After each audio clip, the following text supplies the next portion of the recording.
I'd been sitting in the lobby of Henderson and Associates for 20 minutes when Mike walked past without even glancing my way.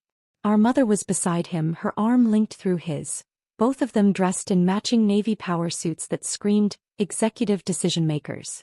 They swept past the reception desk like they owned the building. Which was ironic considering I actually did. Emma. The receptionist looked apologetic. Mr. Henderson just informed me that today's board meeting is for primary stakeholders only. He said you'd understand. I smiled and set down my coffee. Of course. No problem at all. Mike had stopped at the elevator, his phone pressed to his ear, nodding seriously at whatever conversation was happening. Mom was adjusting her Hermes scarf in the reflection of the polished elevator doors. Neither of them looked back. The receptionist lowered her voice. I'm sorry. I know you work here and this seems... It's fine really. I stood gathering my bag. I have plenty of other things to handle today. What I didn't tell her was that I'd been expecting this.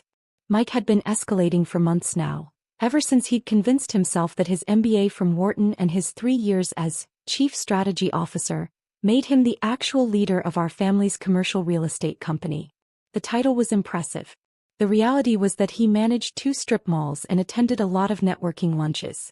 I walked back to my car, a 7-year-old Honda Civic that Mike loved to mock during family dinners. Still driving that thing? He'd say, keys to his leased BMW dangling from his finger. Some of us have standards to maintain. My phone buzzed as I reached the parking garage. Unknown number. Ms. Henderson? This is Richard Thornton, CEO of Henderson and Associates. I unlocked my car and slid into the driver's seat. Hello, Mr. Thornton. What can I do for you? His voice carried an edge of panic that he was trying hard to mask. I apologize for the confusion this morning, but we have a rather urgent situation. The board is attempting to approve a merger with Westfield Development Corporation, and I've just been informed by our corporate attorneys that we cannot proceed without controlling shareholder approval. I started the engine, letting the silence stretch for a moment. I see. The thing is... He cleared his throat. Our records show that you hold 73% of company shares through Henderson Family Trust, which was transferred to your sole control on your 30th birthday last year. Your brother Michael and your mother Patricia are listed as minority shareholders with 12% each. That's correct. Ms. Henderson, your brother is currently in our boardroom with 8 other board members, attempting to push through a merger that would sell Henderson and Associates to Westfield for $240 million. He's been telling everyone that he has full authority to approve this transaction as the family representative. I pulled out of the parking spot slowly, phone on speaker. And does he? No, ma'am. Not even close. Without your signature, this merger cannot proceed. But he's convinced the board that you're just junior staff in our property management division, and that he holds primary decision-making authority for all Henderson family business interests. I'd been working in the property management division for 5 years. Not because I had to, my trust fund distribution alone was enough to live comfortably, but because I wanted to understand every aspect of the business from the ground up. I'd started as a leasing agent, worked my way through maintenance coordination, tenant relations, and property operations. I knew the revenue from every single property we owned. I knew which tenants were struggling, which buildings needed capital improvements, and which acquisitions made strategic sense. Mike knew how to network at charity galas and golf tournaments. Mr. Thornton, I'm going to ask you a question and I need you to be completely honest. Of course. Is this Westfield merger actually good for Henderson and Associates? Or is this about Mike wanting to cash out his minority stake? The pause told me everything. The board has some concerns about the long-term strategic fit, he finally said. Westfield wants to convert most of our commercial properties into luxury residential, which would displace approximately 60 small businesses currently leasing from us. Some of these tenants have been with us for over 20 years. And Mike's position? He's arguing that luxury residential generates higher revenue per square foot and that we shouldn't let sentiment interfere with profit maximization. I thought about Rosa Martinez, who ran the small bakery in our East Side plaza. She'd been there for 18 years, always paid rent on time, and brought pan dulce to the property office every Christmas.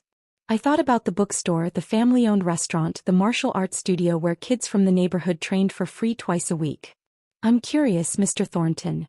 How did this merger discussion even get to the board level without my input? Your brother filed paperwork claiming full proxy authority for all Henderson family holdings. He provided documentation that appeared legitimate: corporate resolutions, family trust amendments, the works.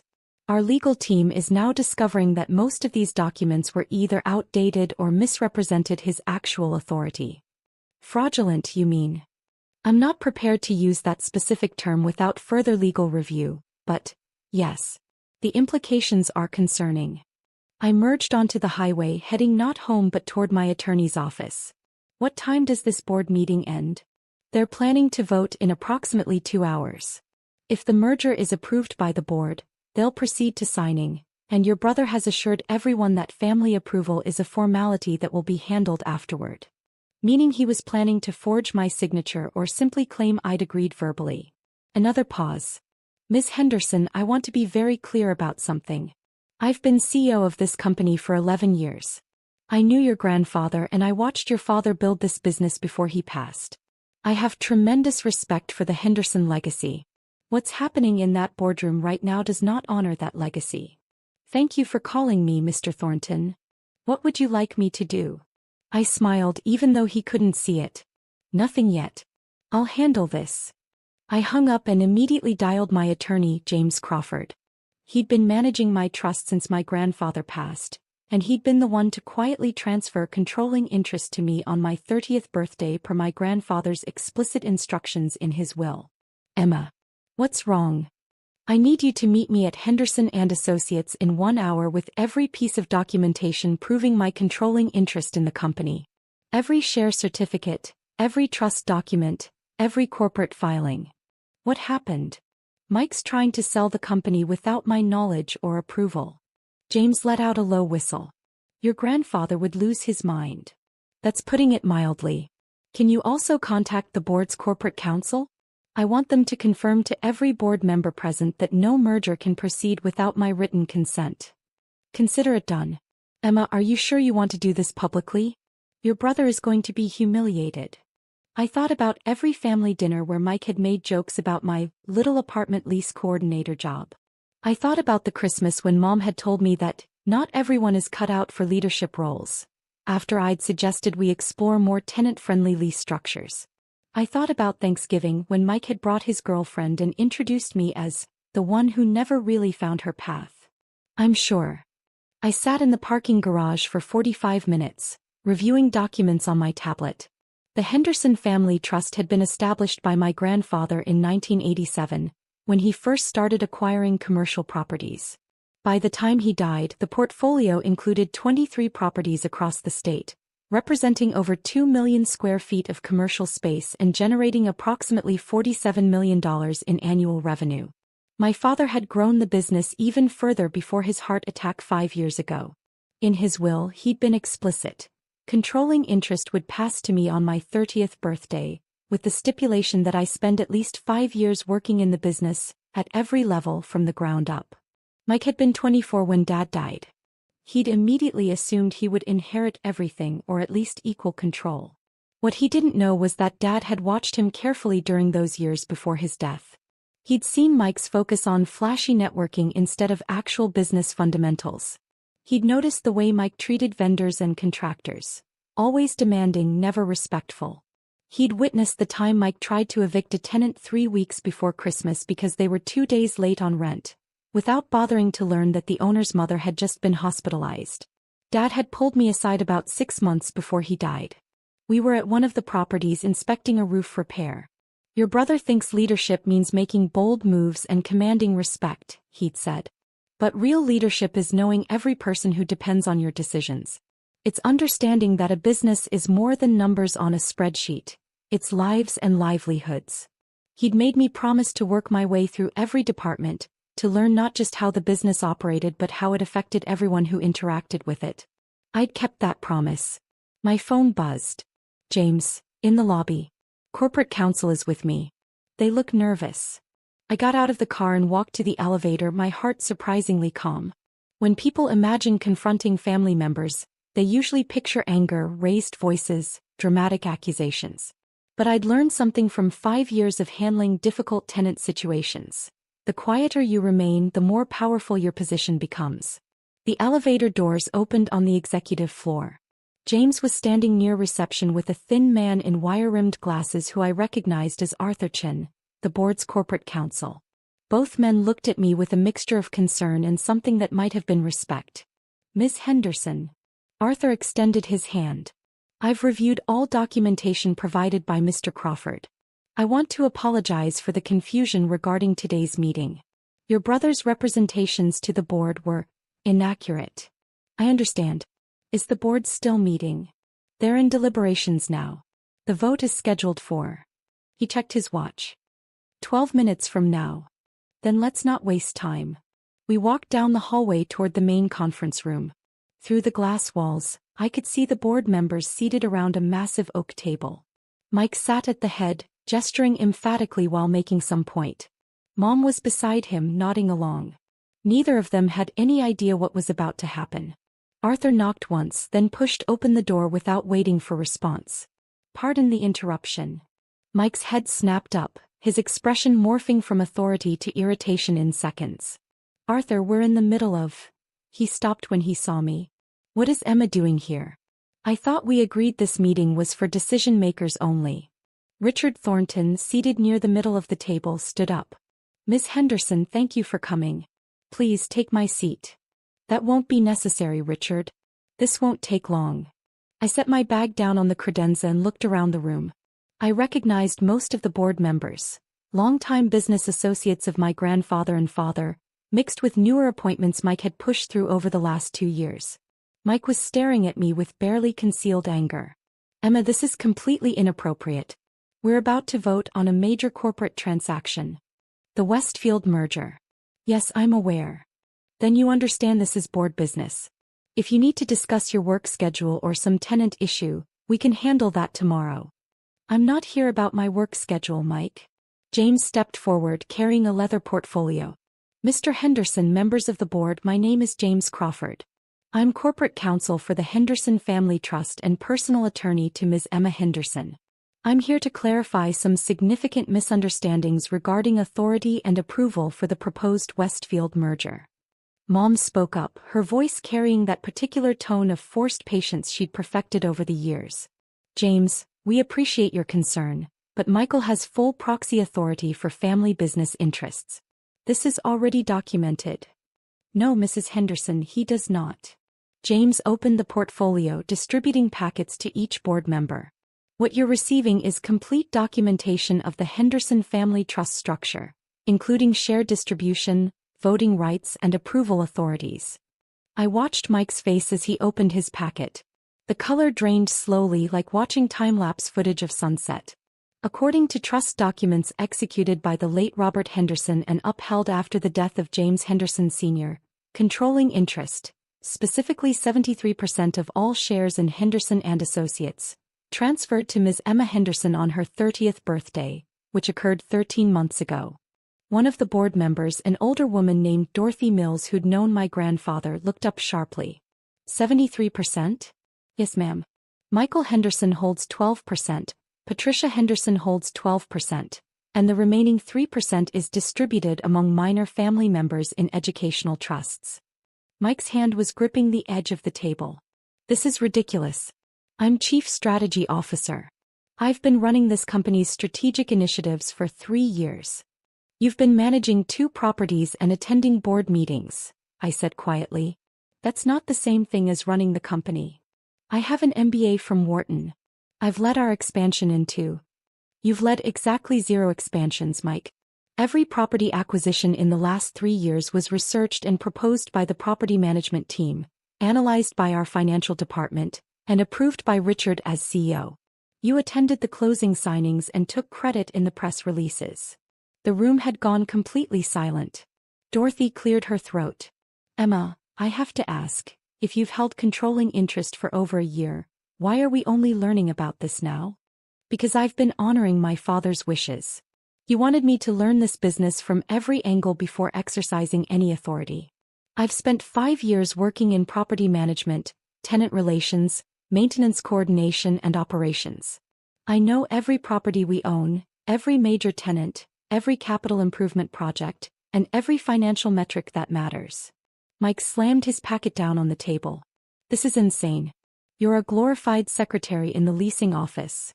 I'm the majority shareholder of this company, Mike, which means every major business decision requires my approval. I turned to Richard. Which brings us to today's vote. Richard nodded slowly. The Westfield merger cannot proceed without controlling shareholder consent. And you don't have it, I said simply. I'm formally denying approval for this merger. Mike shot to his feet. You can't do that. This is a $240 million deal. Do you have any idea what your share would be worth? Approximately $175 million. Yes, I'm aware. Then why would you possibly? Because this merger would displace 60 small businesses, Mike. 60 families who've built their livelihoods in our properties, some of them for over 20 years.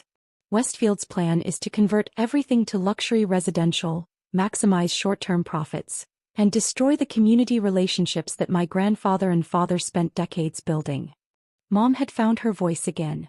Emma, darling, I think you're being emotional about this.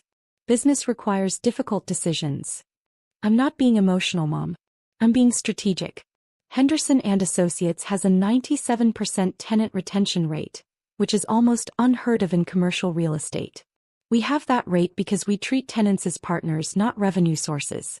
That reputation allows us to charge slightly lower rates while maintaining consistently full occupancy, which generates more stable long-term revenue than the boom and bust cycle of luxury development.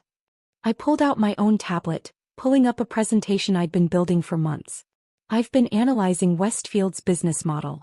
They've completed 17 similar acquisitions in the last 5 years. 12 of those properties are now showing significant vacancy rates because luxury residential markets are oversaturated in our demographic areas.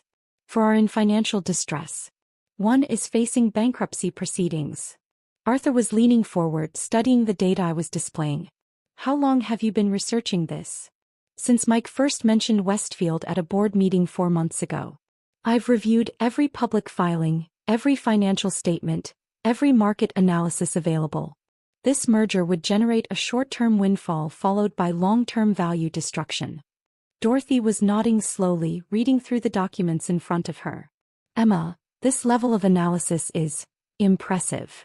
It's necessary. Henderson and Associates isn't just a company, it's a legacy. My grandfather started with a single building in 1987. My father grew it into something that supports hundreds of businesses and thousands of jobs. I'm not going to destroy that for a quick payout. Mike's face had gone from pale to flushed red. You have no authority to make this decision alone. Actually, I do. 73% controlling interest means exactly that, control. I looked around the room at the board members. I understand that my brother has been representing himself as the primary family authority for business decisions. That ends today. Going forward, any major corporate actions, mergers, acquisitions, significant capital expenditures, or changes to company leadership, require my written approval. Richard stood. Ms. Henderson, on behalf of the board, I want to apologize for proceeding this far without proper verification of approval authority. This is my responsibility as CEO, and I should have confirmed your position before allowing today's vote to be scheduled. I appreciate that, Richard. And I want to be clear. I'm not here to micromanage or undermine the excellent work you and the board have been doing. I just need to ensure that decisions align with the long-term values this company was built on. One of the younger board members, someone Mike had appointed last year, spoke up. Ms. Henderson, with all due respect, refusing a $240 million merger based on sentiment toward existing tenants seems like poor business judgment. I smiled. I'm not refusing based on sentiment. I'm refusing based on analysis showing that Westfield's business model is fundamentally unsound for our market position, and that the merger would likely result in long-term value destruction that exceeds the short-term gain. But I appreciate your concern. I pulled up another slide on my tablet. Here's what I'm proposing instead. A targeted acquisition strategy that expands our commercial portfolio in underserved markets, maintains our tenant-friendly approach and generates conservative but stable growth. I've identified 8 properties currently available that fit our criteria, with a combined acquisition cost of approximately $67 million and projected revenue increase of $8.3 million annually. Dorothy was studying the presentation with obvious interest. This is detailed work, Emma. I've had 5 years to prepare. I wasn't just filing lease agreements and coordinating maintenance. I was studying every aspect of this business and planning for the moment when I'd need to step into actual leadership. Mike's voice came out strangled. You've been planning this?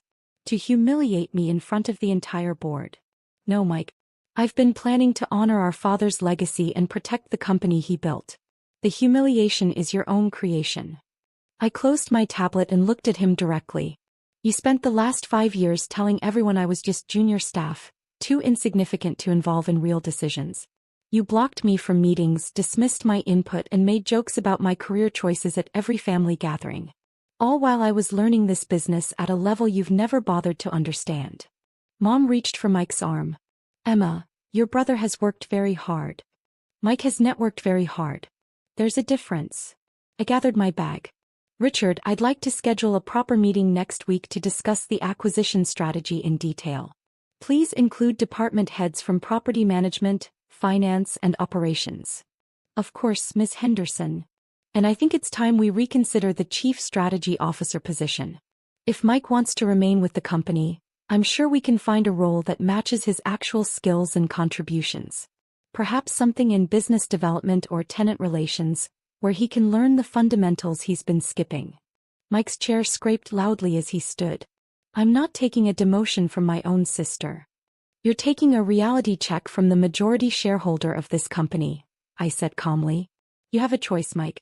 You can stay, learn the business properly, and contribute meaningfully. Or you can leave, cash out your 12% and find somewhere else to pretend you're more important than you actually are.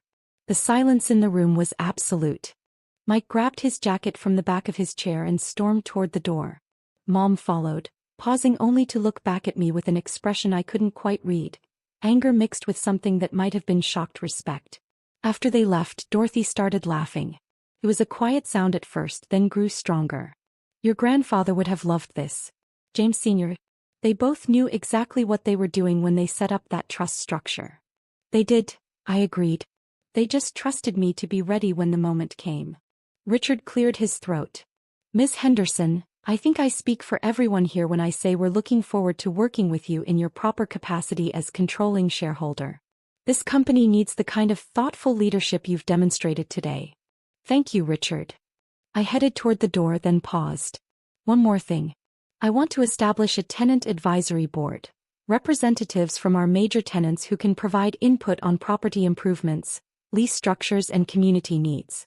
My grandfather always said we're not in the real estate business, we're in the relationship business. I think it's time we formalize that philosophy. As I walked back to the elevator, James fell into step beside me. That was remarkably restrained. I expected more drama. Drama isn't leadership, I said. Dad taught me that. My phone buzzed. A text from Mike. This isn't over. I smiled and pocketed the phone without responding. It was over.